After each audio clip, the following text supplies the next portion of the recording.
You want to support Roland Martin Unfiltered? Be sure to join our Bring the Funk fan club. Every dollar that you give to us supports our daily digital show. There's only one daily digital show out here that keeps it black and keep it real as Roland Martin Unfiltered. By going to RolandMartinUnfiltered.com, you can make this possible. Off-duty California cop was caught on video detaining a man at gunpoint during a road rage incident. Footage taken by the victim's friend shows police officer Kevin Hachler standing over Weaver, holding him at gunpoint. Folks, watch this video.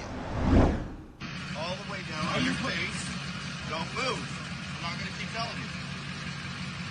What's the problem, huh? Oh, what's the problem? What's the problem?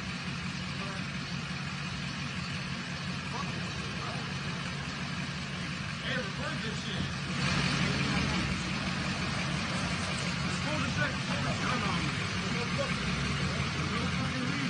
You're trying to run me off the road and pull a gun out of me? You're a cop? You're a cop? What's your badge number? What's your badge number? Legally, you gotta give me your fucking badge number. Give me the badge number then. I'm gonna call your main fucking deputy down there. 1641?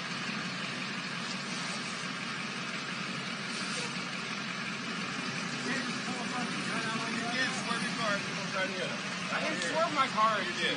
I got over. Okay. You seen me get over. You seen my blinker on. You didn't want to let me over.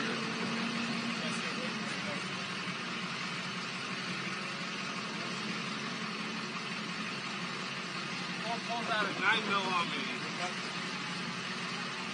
Absolutely nothing. Because he didn't want to let me over on the freeway. Great bitch move. I'm over here trying to buy a car. This man ain't got nothing better to do. What was your badge number again? What'd you say it was? What was it? What was the badge number? I'm pretty sure that's illegal too. But you know, since police can do whatever the fuck they want to black people, you know, they have no fucking repercussions. Ridiculous. You don't even need your gun, bro. Like, we're complying with you. Why do you still have your gun out? You ain't running. I ain't running. You really think that's necessary? You feel like a man with that gun? Now, while he was on the ground with a gun pointed at him, 3 children ages 1, 3, and 12 were in his car. James Weaver is filing a lawsuit. Joining us right now is James Weaver and Reverend Shane Harris with the People's Alliance for Justice. James, I want to go to you first. You had no idea this guy was a cop? So when did you find out? I mean, did he present himself as that, or did he just come out of the blue dressed in jeans and a shirt with a gun? I found out he was a cop after I was on the ground at gunpoint, basically. That's when I found out he was a police officer. Why did he stop you, and why were you on the ground? So we were coming from Reno into Stockton to buy a car, and we were also picking up a friend because he was on the train. That's actually where it all happened at. And we were going to meet him, and then that's kind of where the situation all escalated and happened there. Right, but what I'm saying is, why did he stop and detain you? Did he just say it was a legal turn? I mean, like, what was the reason? Why all of a sudden did he pull a gun out and have you on the ground? He said that I swerved and tried to hit him, and I was driving erratically.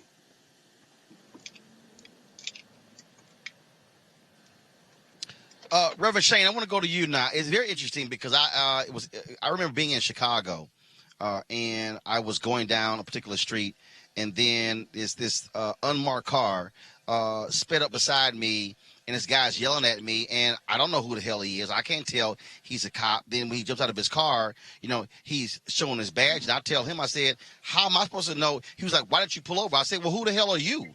I said, no lights on the car. I said, I don't see a badge. I'm not just going to pull over just because you want me to pull over.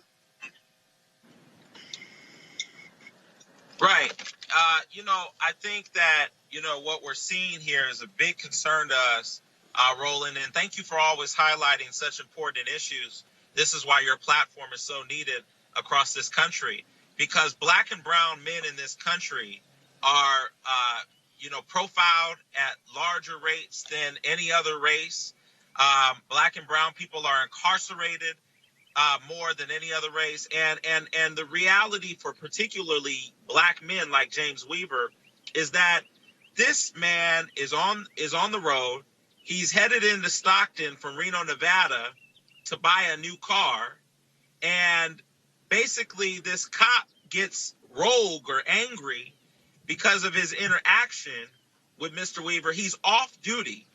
He's an off-duty officer, and he waits until Mr. Weaver gets to the location he's going to after driving behind him for more than a mile. And here's the thing. Off-duty cop is not supposed to even approach someone unless it's a complete emergency. He had at least a mile worth of time to call backup and be able to get some other backup actual on-duty officers with him. So he gets out of his car. James gets to the scene, and James is arriving at his location, walking into the train station to pick his friend up.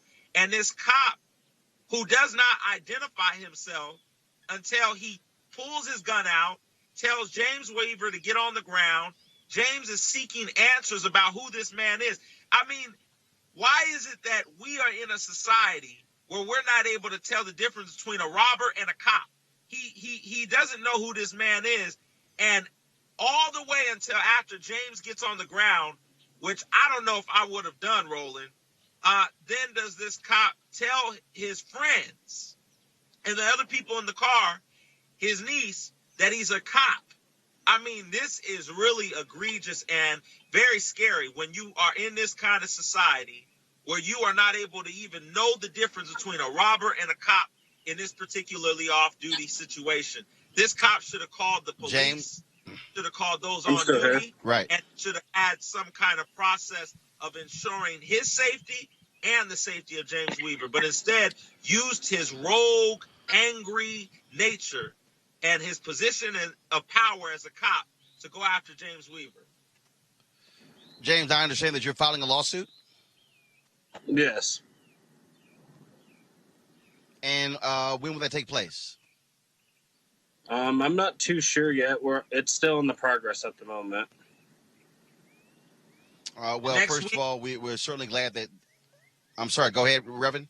Yeah, Attorney Stephen King here in Southern California is actually going to be taking on James Weaver's case, and I believe that Attorney King is going to be coming up to Stockton area to meet with Mr. Weaver and do a press conference with Mr. Weaver in announcing the lawsuit.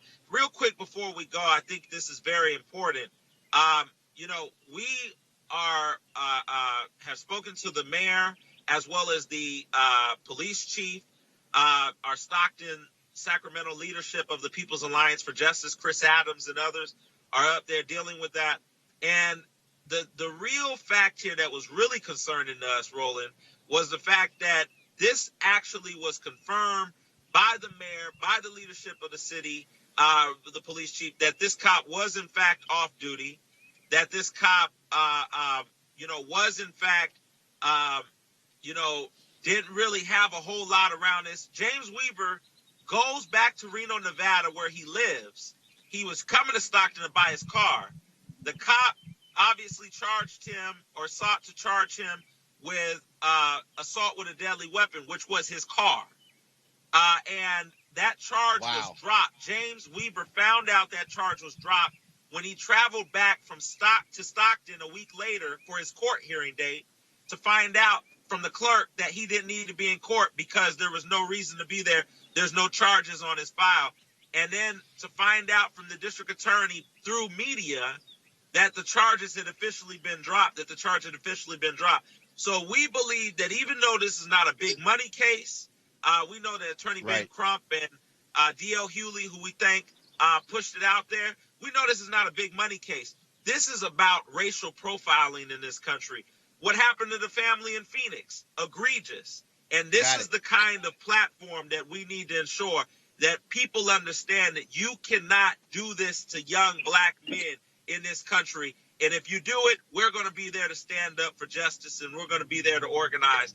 And so Attorney Stephen King is going to be taking on this case, but we're going to be organizing and continuing to organize on James Weaver's behalf along with him and his family, because we believe what happened to him was really egregious and really wrong at every lane. So if folks want to know more information, they can reach out to the People's Alliance for Justice at 213-349-2261 or go to peoplesallianceforjustice.net as we continue this fight for James Weaver in Stockton. All right, folks, I appreciate it. James Weaver and Reverend Shane Harris, thank you so very much.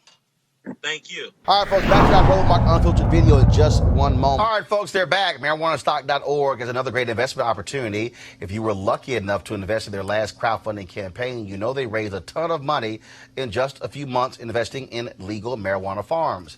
Those initial investors now own shares of a publicly traded company, and they are on fire. Now they have a new investment opportunity that is as good, if not even better, than the last one. I'm talking about industrial hemp CBD. For those who don't know, the hemp plant is the cousin to marijuana with a much higher concentration of CBD, which means hemp CBD gives you all the medical benefits of marijuana without getting you high. Until recently, hemp farming was practically illegal in the U.S. and heavily regulated by the DEA. However, the 2018 Farm Bill changed all of that, making it legal to grow hemp CBD in the U.S. and creating one of the largest commodities worldwide. They need land to grow all the plants. Now, this makes for an incredible investment opportunity, and that's where our good friends at 420 Real Estate come in. Their business model is simple. They buy land that supports hemp CBD grow operations and lease it to licensed, high-paying tenants. That's right, they are hemp CBD landlords, and you can get in on the action. You can invest in the crowdfunding campaign for as little as $200 up to $10,000. Like I said, you don't want to miss out on this. To invest, go to marijuanastock.org. That's marijuanastock.org. And yes, this is a black-owned company, so you want to try it and get in the game. Now back to your Roland Martin Unfiltered video.